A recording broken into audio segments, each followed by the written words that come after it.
Well, hello, let's continue reading The Empty Nest Road Trip Blues, an interactive journal from this dad's point of view, and the irony that my son is now home from finishing his first year of college. It seems just yesterday we made this trip. Anyway, on to day 7, Rock and Roll Forever. We were back on the road, this time heading to Cleveland and a visit to the Rock and Roll Hall of Fame, and me visiting News Talk 1420 WHK, the Salem radio station that carries my radio show in Ohio. Thankfully, both yesterday and today's drives were considerably shorter than previous days, which allowed us to have more time at our destination and, of course, was less tiring. I was looking forward to lunch with Mark Jaycox and Joseph Sweeney from WHK, followed by doing my radio show by phone at their station. Later, I would host Dad Chat at whatever hotel we found that had Wi-Fi, hopefully remembering that I had a 3-hour time difference, meaning we had time to eat dinner, relax, and then do Dad Chat.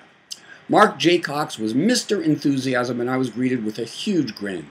We went to a nearby restaurant where Joe Sweeney from News Talk 1420 joined us. Lots of radio talk and parent talk followed, given that Mark has 5, count 'em, 5 kids. After lunch, we went back to the station where Joseph graciously gave me his own studio to do my show. I called into my producer, Richard Dugan, in Santa Barbara, and we did the show live from WHK. I was a bit scattered on what I am now calling sensory overload. But the show went fine, though I was probably doing a bit of verbal rambling all over the place. Afterward, I joined Arnie at the Rock and Roll Hall of Fame.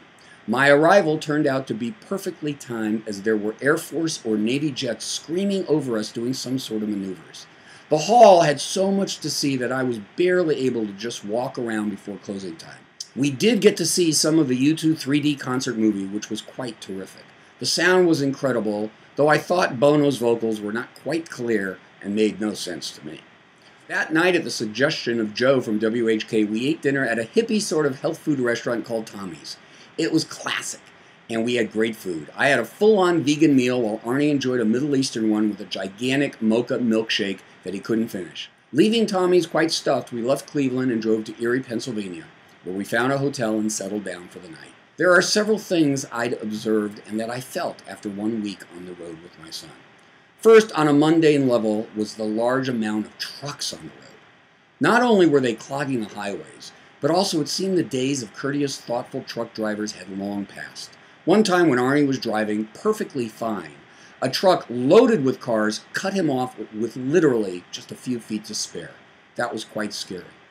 Another thing we constantly saw, no surprise, were a ton of cell towers, clouding every form of landscape country we passed. Yet the U.S. still has the most lousy cell reception in many places for reasons I just don't understand. Finally, on a much more personal level, I found that this trip was helping me get over any lingering emptiness feelings I had. Road trips are often the litmus test for relationships, for good reason. As this trip progressed, I was so ready to say goodbye to Arnie. And I was becoming so grateful for this trip to help me with that feeling.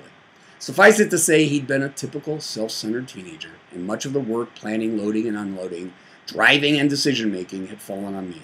His mind was focused solely on what he wanted to do and his forthcoming eager arrival in Boston. In retrospect, I was probably quite naive to think his mind would be anywhere else. My suggestion to anyone thinking of such a trip is to wait till your kid's sophomore, junior, or senior year to do it. Anyway, he's back home. He had a great freshman year. You can buy the book if you're interested for $2.79 as a PDF on my website, or go to Amazon, Nook, Apple, any of the usual places, or my website has links to all of them, and you can get it for a whopping $2.99. Hope you enjoy it. Bye-bye.